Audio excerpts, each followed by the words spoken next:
Good morning, good afternoon, wherever you are in the world. Welcome to Martini's Eco and Country Bites. I'm Martine Shepherd, and I have an amazing conversation and story that we're going to be sharing. I'm going to share a quick video, and that's my introduction to who I'm interviewing today. The beaches because they don't want people getting impaled by shards of fiberglass. Pieces of broken wind turbine in the water and on the beach. Nantucket's harbor master shutting down all south-facing beaches. Each one of these blades is longer than a football field. And if they are snapping in half and sending shards of debris in all directions, that is extremely unsafe. People should really start asking themselves, what if there's a hurricane? What happens then? Do many blades break? What happens? And who's responsible for that? There are multiple projects planned of hundreds of turbines combined.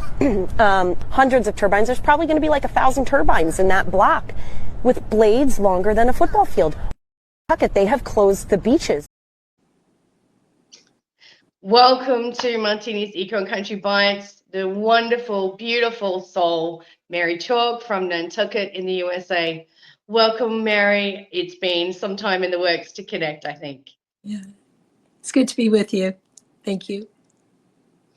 Thank you. Now, that video is one of yours of a lovely lady that you've introduced as Megan Lapp. Yes. That video went viral all across the world. And for me, it not only touched my heart and soul because of how raw, you could feel the emotion in Megan's voice, but the fact that you have been posting so prolifically about what's happened in Nantucket. So for those that aren't aware, it was July, correct? July 13th? That's right, July 13th. Where there was a blade break for not even functional wind turbines in the Nantucket area. And I wanted to reach out and give Mary and her whole community a voice, because the hell that you've kind of gone through is what we're avoiding here, not only in Western Australia for Save Our Beloved Geograph Bay and Keep Kalbarri Beautiful and the other areas in Western Australia that have proposals in Landsland and all up the coastline that are absolutely iconic beach and holiday zones. I see Nantucket has always been an iconic place of holidays and family and celebration of that wild, beautiful seascape. And I can't even imagine what you've gone through. Perhaps you can introduce yourself a little more to the people of Australia and those around the world that might also be watching this, Mary, and introduce yourself and what you've gone through since July. Okay. Well, I live on this beautiful island of Nantucket. I don't know if you could see this map over my shoulder, but this is the form of the island, and I live over here on the west end in a village called Nantucket on the South Shore. So we've been right where you are with this, surveying and the proposals that started in 2019 for me, that I became aware of this. Living here year round, we are an island whose culture and identity is one of preservation and conservation. We're the largest national historic landmark in our country. The Nantucket, as well as two small islands off our coast here. And also we are known for the history of whaling back in the 1700s, where ships would go and harpoon, travel off the beach and harpoon the whales, the North Atlantic right whale, nearly driving them into extinction to less than 100 individuals. We started then going out into ships, some into the Arctic, around the, Cape Horn, into the Pacific, and to find the whales there until the 1800s. So we drove this baleen whale to near extinction and started protecting it in the early 1900s, 1935 or so. And So we have a lot of aquariums. We have a lot of conservation groups in this area that have come to the island and taught us about this very special whale and all the endangered species who rely on the water, this very special place of rich biodiversity south of our island called Nantucket Shoals. It's out of shipping lanes. It's the last refuge for this whale. And also 3 other endangered whales rely on that area: the sperm, the fin, and the sei whale. 4 species of endangered sea turtles rely on this area. It's smack in the middle of the North Atlantic, of the Atlantic Flyway, which is a major migratory route for seabirds and bats. And so in 2019, I learned that proposed is this industrial scale of 1,400 square miles of 1,400 turbines. 1,400 turbines, skyscraping, Eiffel Tower high turbines to be built smack in that area. And I was scratching on my head going, how can this be? And our environmental groups were standing up and applauding. Yay, green energy, this is good. And I just was dumbfounded. And so I started hollering to my summer friends and everybody that it was winter, it was February. Nobody's on Nantucket in February very much, but builders really. So I'm shouting out to everyone that I know, like, this is what's happening. This is what they want to do here. And, people are like, no, this Nantucket, we have more protections than probably anywhere in the U.S. as far as, because of our heritage, our landmark status, historic landmark status, and our endangered species. They're like, no, that's never going to happen here. Started working with one woman. There was just 2 of us working with a lawyer back then for several years until they started proposing these projects all down the East Coast. And people like me started waking up to them. And then we got connected and started working together, by Zooms and all that. So, but we've been unsuccessful in stopping this by raising awareness in our comments to our federal agencies, and lawsuits have failed from this island so far. And, but so now we're at the point where we have 21 completed turbines, 14 miles off our beach here, and there are about 32 towers. And this first project, Vineyard Wind, is going to be 64 towers, turbines. So last summer in July, some fishermen saw this piece of debris floating out in the water, realized it was part of the blade. Blade had folded on itself, split open, and dumped 60 tons of styrofoam and fiberglass into our ocean. Because Nantucket is located where it is, we are impacted. We are damaged by everything that comes off that wind farm. It just comes right to us by the current, by the wind. So we started getting this debris covering our beaches. You saw it on the video, that green debris. And yes, that's from my post. I'm still finding this coming up. This is now 6 months later, and this is just from a few weeks ago that I picked this up on my walk along the beach. It's unimaginable what our marine life can be eating right now. This is all breaking down into microplastics, smaller and smaller pieces that never really go away, working its way into our harbors, into our waterways. So there we have it. They shut down the wind farm, all operations and construction in July, but we just were notified a few days ago that those suspensions have been lifted. They can now continue construction and operation.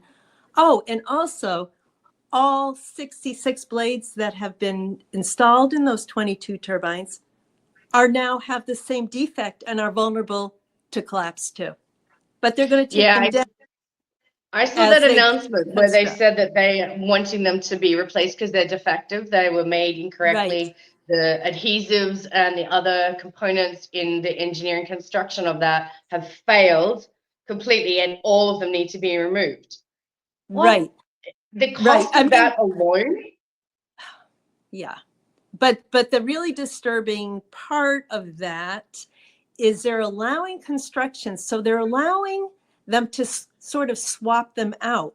So a jackup ship will take the blades down and then transport it to Canada, but then be allowed to pick up 3 more blades, come back and install those before going on to the next defected turbine. So we're stretching this out, the window of another disaster. We're stretching it out to allow them to continue their building and to start the turbines up. And that is wrong. That is wrong. Okay. They should get those out as quickly as possible and out of there. Shut So the whole thing down. I think you're showing your temperance and tolerance here to a measure that I'm not sure I would have actually, Mary. I think that there's a number of people in Australia that I know have big enough ships to take care of that whole situation. And they have told me that if it comes to that, they will be removed. And I don't remember their names, just for record. But I've been told by people that over their dead bodies will they go into our oceans, and we're doing everything we can. So going back to that, Mary. So this whole thing started as what you were saying under the Obama administration. So it wasn't like it was in place during Trump when he was 45. However, this whole thing was sitting there under Obama and before. Yeah. So what happened when Trump got in office in 2016, he did that director of the Interior, who is head of, our environment, NOAA fisheries, and all that. He put his own person in that directorship, Secretary Bernhardt. And what he did is he ended the proposal for Vineyard Wind. It was done. They pulled it. No, and that was the first one. Vineyard Wind was the tip of the spear, the first project. And so Vineyard Wind got scrapped, and then once Biden got in, he vetoed that and put it back into play. That's right. He resurrected. Wow. Okay, so this here, I'm going to say this is a call out to all Australians. If you think that politicians that are making promises now are going to go back and change and decommission and take down what's already been put in place because they've got the gumption that Trump does, you need to think again, because it's been clearly outlined to us in the last 2 weeks, or actually last week, it really became prevalent because Trump threw down the gauntlet day one, the executive order, that's it, we're done with offshore wind. He's also withdrawn from the Paris Accord. The fact that he's withdrawn from the WEF agenda and the WHO and NATO, this says it all about how he's coming back to living autonomously as a sovereign nation again, whether you're sovereign or not. This is, let's have that discussion another time. It doesn't matter. The fact that he is unplugged from all of those things, which is the global agendas that are keeping all this in place. We here in Australia, the two wings of the same bird, they're all having a bun fight about who's best to run this nation, but both parties want to keep us into net zero in the Paris Accord. They're still signing us up for that if the Liberals get in. They are going to stay with Goa. They're going to stay with this climate change hysteria, and this is where we will fail as a nation, and this will go ahead because it falls all under that agenda with having offshore wind and onshore. So as much as they say, no, it's not, I don't entirely believe it unless they unplug from all of that like Trump has done. I don't believe a single word, because if someone like Biden can come in after it was vetoed and put it all back in play, that says it all. Wow, that's so. We had that discussion when I spoke to Keith, and he said, these plans were there while Trump was in office. However, it didn't get put into play. I wasn't aware that he actually had vetoed the Right. offshore like Vineyard Wind. Wow. Yeah, yeah. Biden. So, there's a little bit of a backstory there. Vineyard Wind was, they're going through the permitting process, collecting their permits like seashells off a beach, But when it had to go to the director of the Interior's, the Secretary of Interior's desk last. And so when that was headed there, we had the elections in November of, was it 2020? And they were holding on to it, ready to go. They saw that Trump was defeated. So, no, actually, before he was defeated, they pulled their permit. They pulled it because they were afraid he was going to win, and they knew what was going to happen. So they pulled their permit. And then Trump said, oh, you pull your permit? That's it. You have to reapply all over again.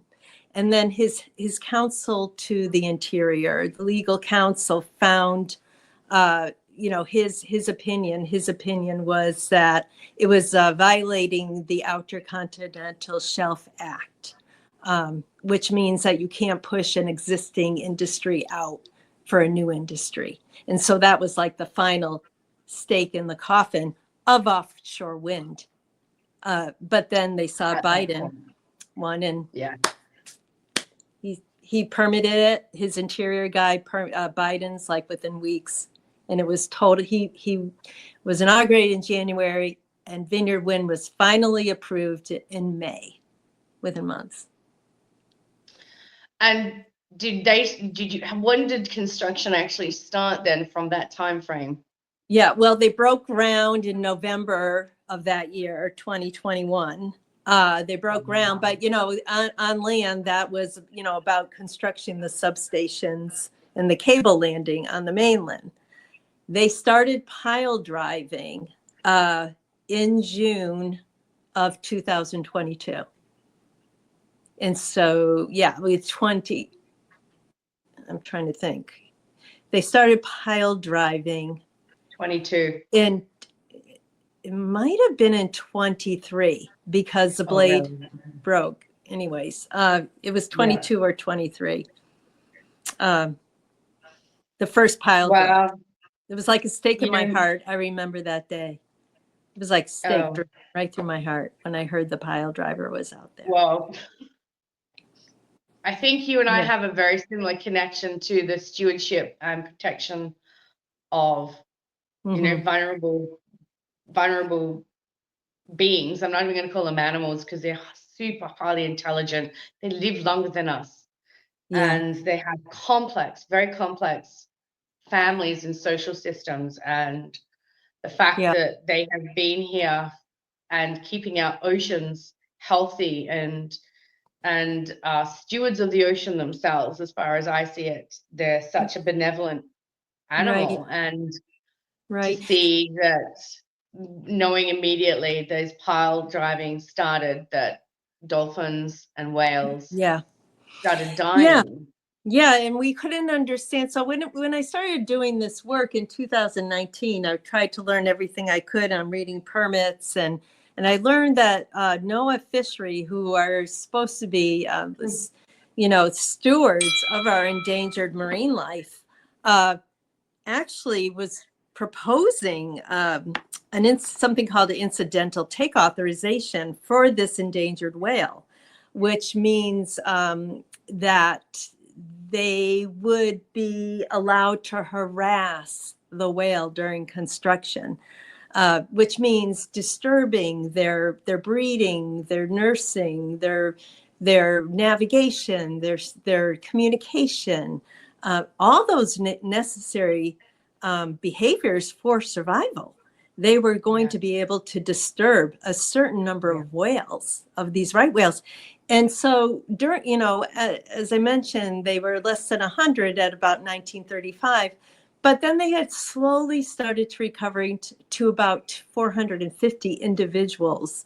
And that was about 2017. The year they started the seismic survey out there, seabed mapping in their habitat, they started more were dying than born. So they started to plummet, and they called it an unusual mortality event.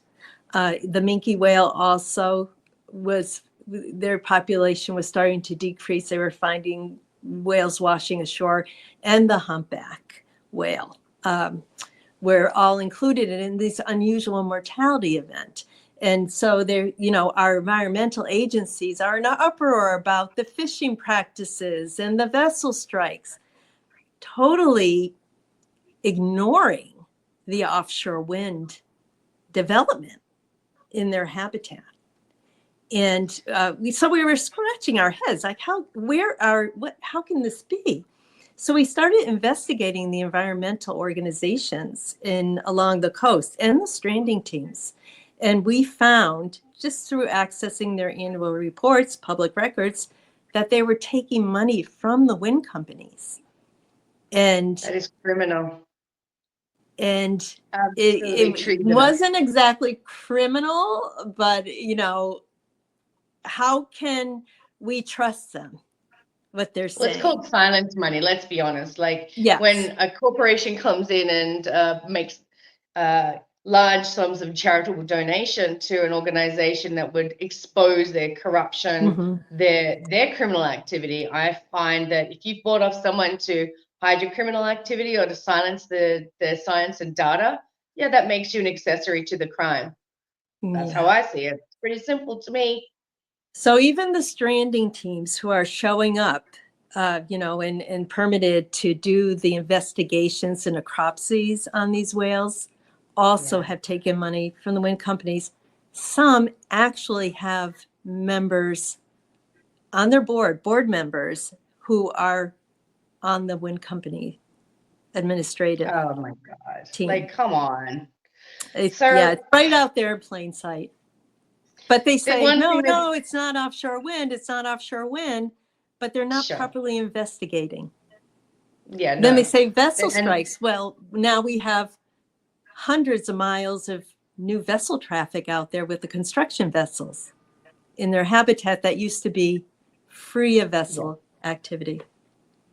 Well, our genius government have changed the zone for Bunbury offshore, which is actually not just Bunbury, actually. It's the whole Geograph Bay zone. It's enormous. And tourism hub of not only West Australia, but Australia and then internationally, because we have international flights and flights coming in here that that are bringing in tourists by the thousands and millions through the year. And we had a large zone, and it was right in the way of our shipping zone. So you know what they did? They cut a great big channel through the middle of the wind turbine zone. And so they think that the whales are going to pass nicely through that where the ships are. And I'm like, these people are insane. They don't understand ecology. They don't understand any whale behavior, even the most basic stuff. And it's like, so they're going to try and herd the whales through that zone where the shipping channel is, and think that that's not going to have a negative impact as the seismic, as the pile driving. I'm like, again, it's layers of insanity, like a nice little scallop potato kind of situation here.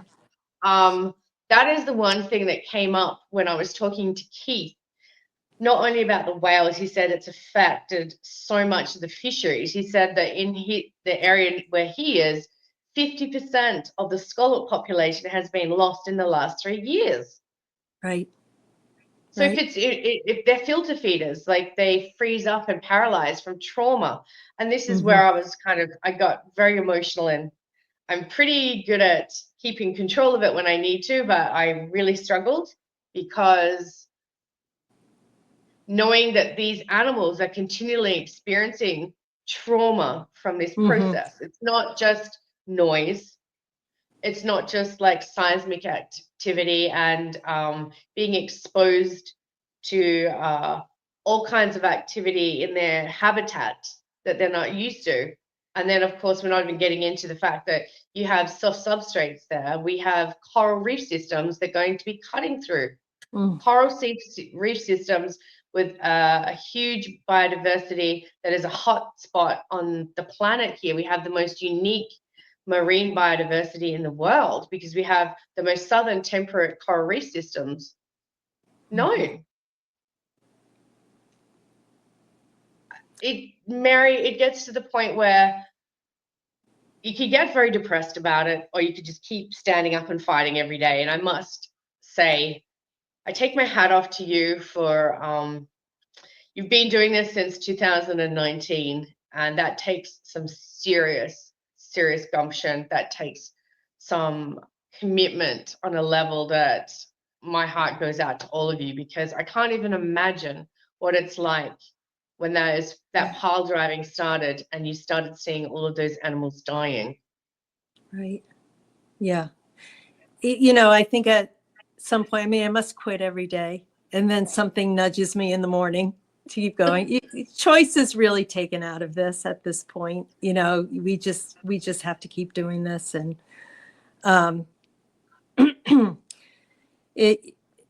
it's bleak for Nantucket right now, even with Trump's executive order. We're not sure what that means, because we're so, Vineyard Wind's been permitted under construction.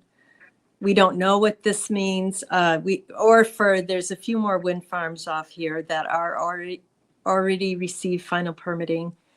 There's some in the permitting process. So I'm anxious to see their Secretary of Interior confirmed and the Secretary for the Department of Energy confirmed, because we'll start seeing some definitive language, because right now everything is just left to speculation as far as what it means for our island.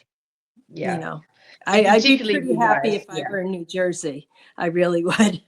Or Maryland. I'd be pretty happy. Or North Carolina. But I'm afraid,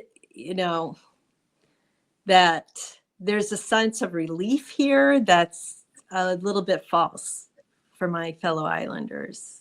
Right now, I guess, because you're not seeing it in action, the fact that there's way too much shipping activity out there to say that it's been halted. Right. No, actually, we saw the reverse a few days ago. They lifted the suspension order. So, we saw the reverse.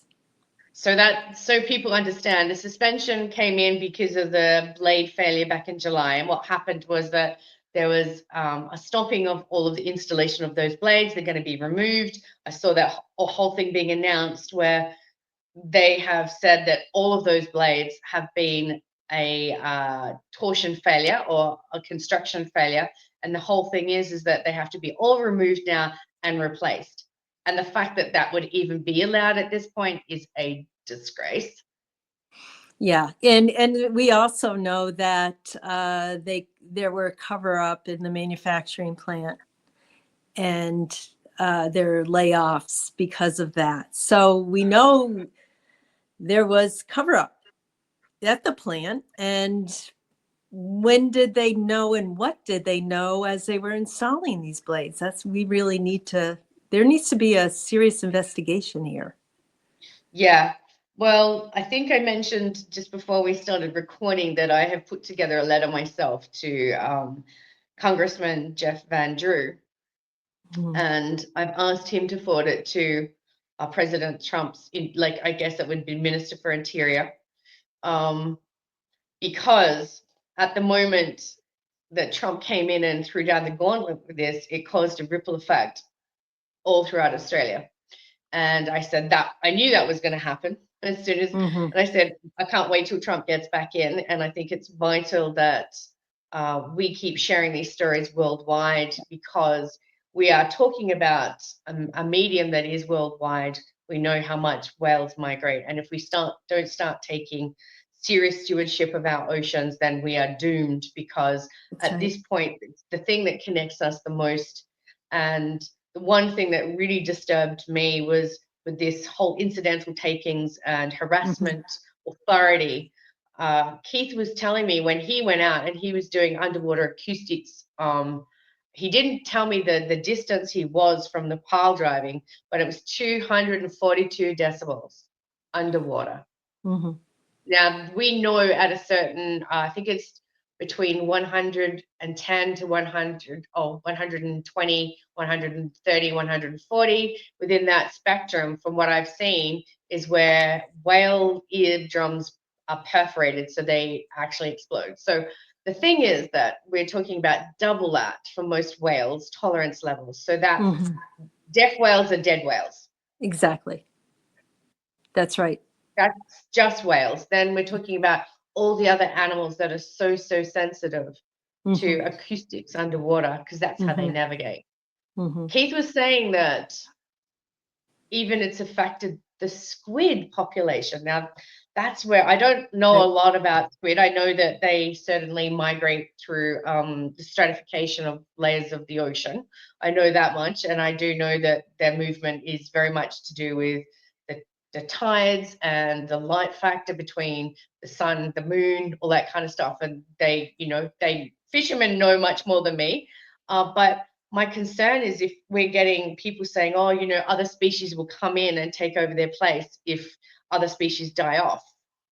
I'm like, that's a presumption that's not ingrained in any science or any intelligence, because I don't understand here where this thinking is that we can come in and replace something better later from what is already there by nature. Right. No, I can't imagine. There's no science behind it. There isn't any science, Mary. No, and this is where there's no science. No, and the cover up that's concerning me. Do you have that, so apart from the fact that we have some organizations that have taken large sums of money to make sure that the wind turbine industry is not seen in a bad frame, would you say in general in Australia what happens is that marine science research is paid for by our federal government? Our federal government has net zero ideology and agenda, which is to say that they're going to be following in the footsteps of the US as it is. What's happening there with the incidental takings and harassment authority is going to happen here. Do you feel that marine scientists have also been silenced because they're afraid that they won't get funding?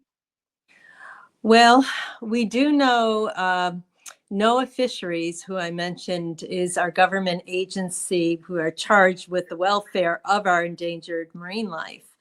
The chief for protective species, the scientist, Sean Hayes, released a letter that said the industrial building of this area, the right whale habitat on the Nantucket shoals, will destroy the right whales' only winter feeding grounds, and will cause population level impacts, which when you're talking about 340 individuals right now means extinction, right?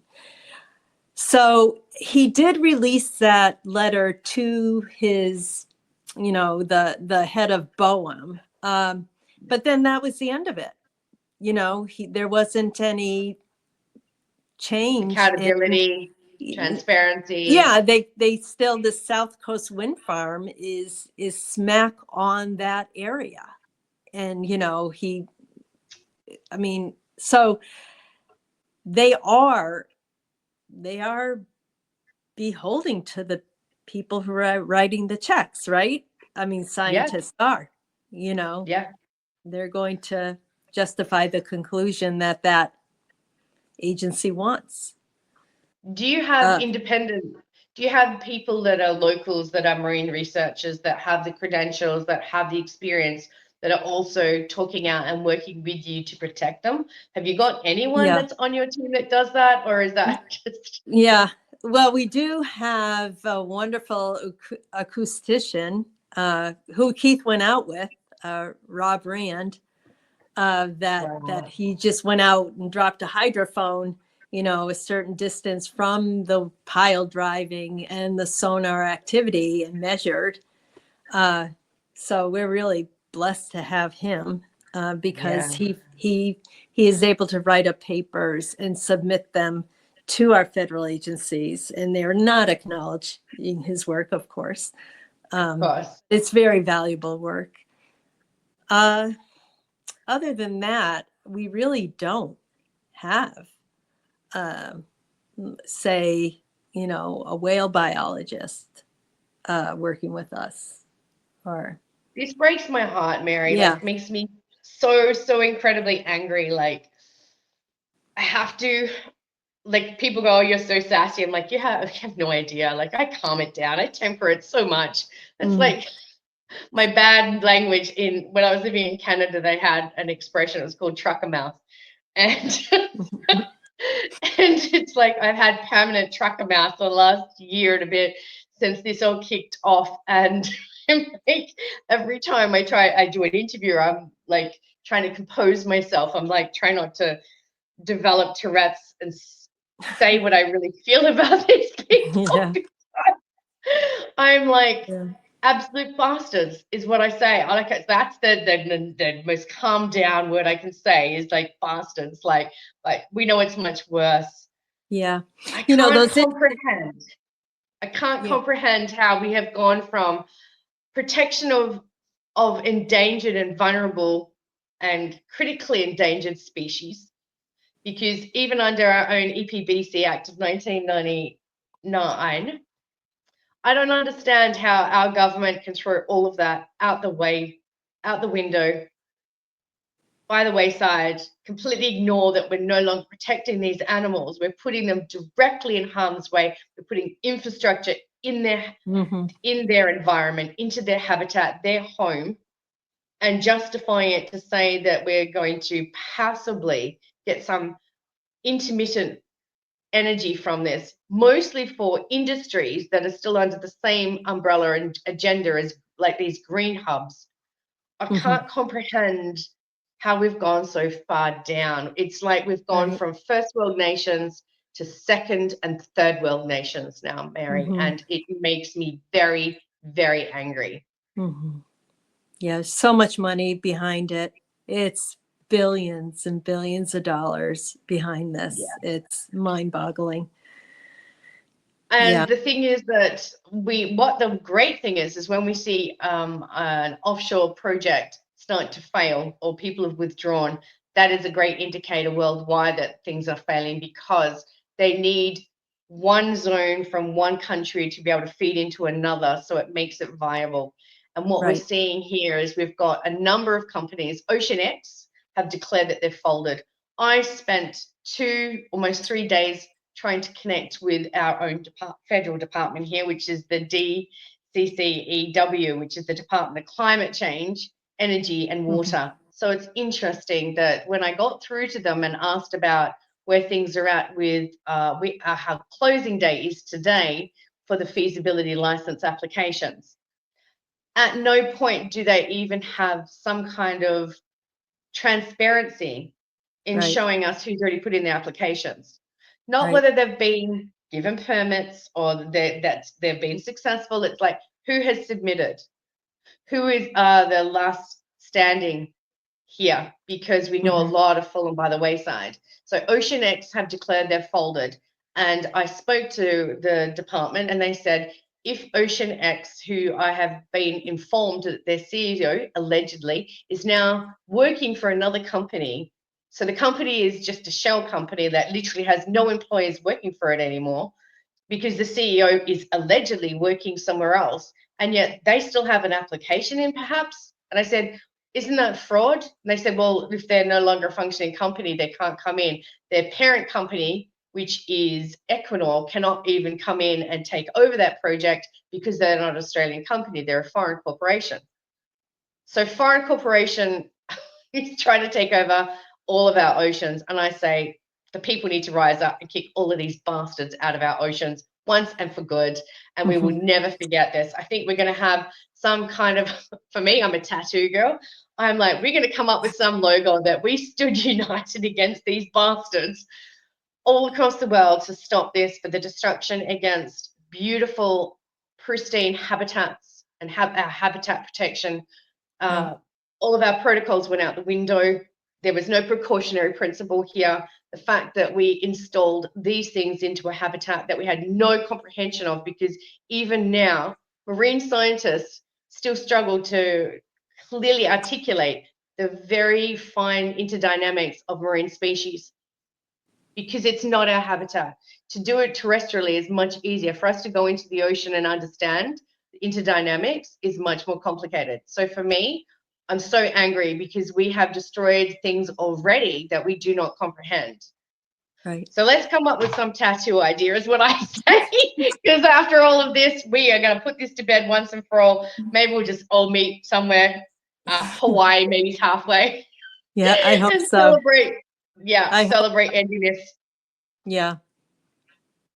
I have some photos that I think connect us in our hearts and our souls, Mary, because this shows that as much division and as much as we're told to hate other people for their different culture or different identity as a nation, I think Aussies and Canadians and Americans are more alike than we like to say. And there's a few photos I've got here from your websites, which I absolutely love because it's like Aussie humor as well. So this is a Halloween costume.